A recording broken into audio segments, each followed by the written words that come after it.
जय हिंद। नमस्कार साथियों, स्वागत है आपका हमारे इस YouTube चैनल पे। जैसा कि आप लोगों को पता है, मिल्कीपुर विधानसभा उपचुनाव का जो रण है वो सज चुका है, चुनावी बिगुल हो चुका है और अब जो है ज़मीनी स्तर पर भारतीय जनता पार्टी और समाजवादी पार्टी जो है मिल्कीपुर के विधानसभा के उपचुनाव में उतरने जा रही है। और ज़मीनी स्तर पर अगर हम बात करें तो अब जब भारतीय जनता पार्टी की तरफ से चंद्रभानु पासवान को प्रत्याशी बना दिया गया है, समाजवादी पार्टी की तरफ से जो है अखिलेश यादव जी के द्वारा अवधेश प्रसाद पासी के जो पुत्र हैं अजीत प्रसाद पासी को चुनावी मैदान में उतार दिया गया है। और हम आपको बताते चलें, जहां पर समाजवादी पार्टी ने स्टार प्रचारकों की सूची भी जारी कर दी है।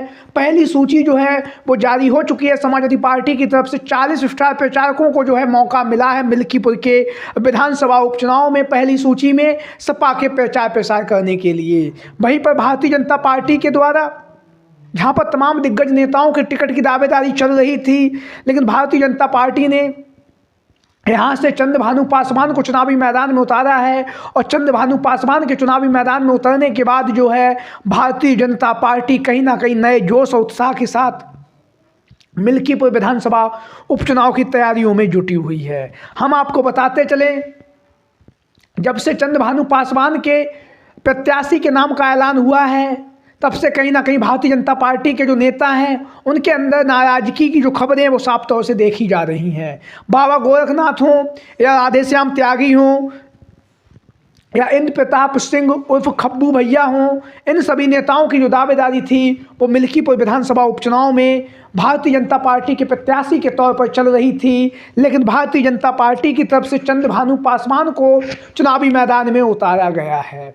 चंद्रभानु पासवान पासी समाज से आते हैं, 2 से 3 बार के जिला पंचायत सदस्य रह चुके हैं, लगातार भारतीय जनता पार्टी से जुड़े हैं और मिल्कीपुर विधानसभा उपचुनाव के लिए चंद्रभानु पासवान को चुनावी मैदान में उतारने का भारतीय जनता पार्टी का जो मकसद है वो एक ही है, क्योंकि पासी वोटर्स जो है वो यहाँ पर अच्छी खासी तादाद में है। पासी वोटरों को अपने पक्ष में करने के लिए भारतीय जनता पार्टी की तरफ से चंद्रभानु पासवान को चुनावी मैदान में उतारा गया है।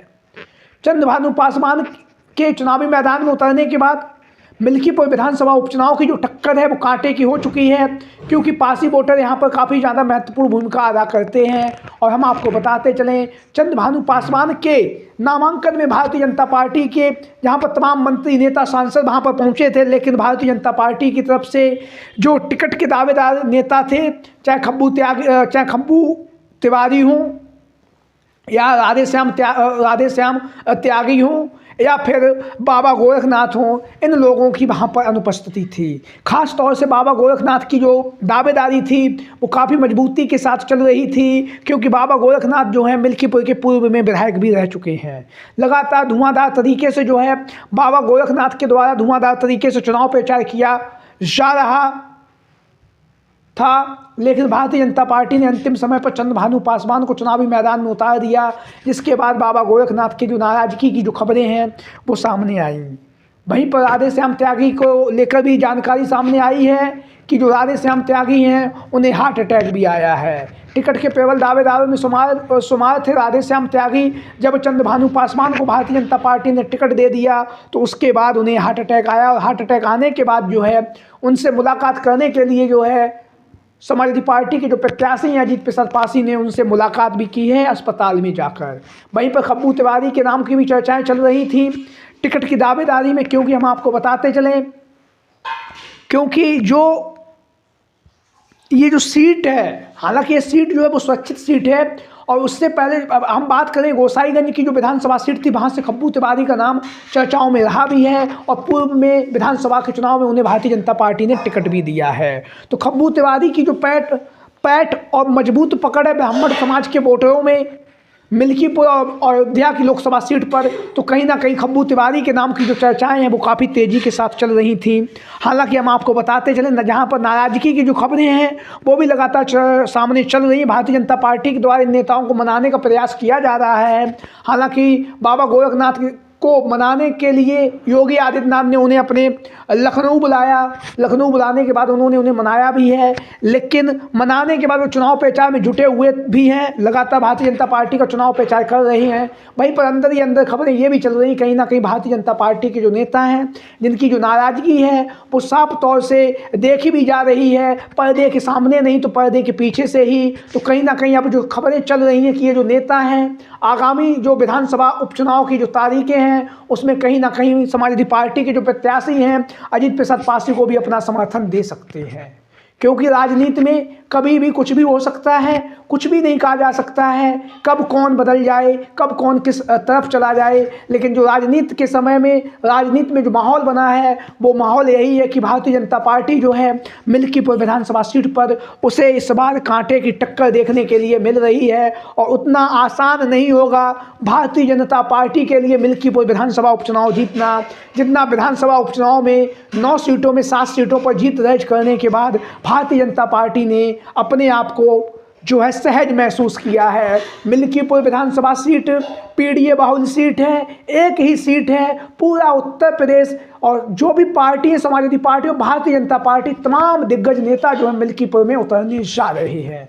वहीं पर जहां पर तमाम दिग्गज नेता दोनों पार्टियों के मिल्कीपुर में चुनाव प्रचार करेंगे, वहीं पर मिल्कीपुर का जाति समीकरण समझ लें।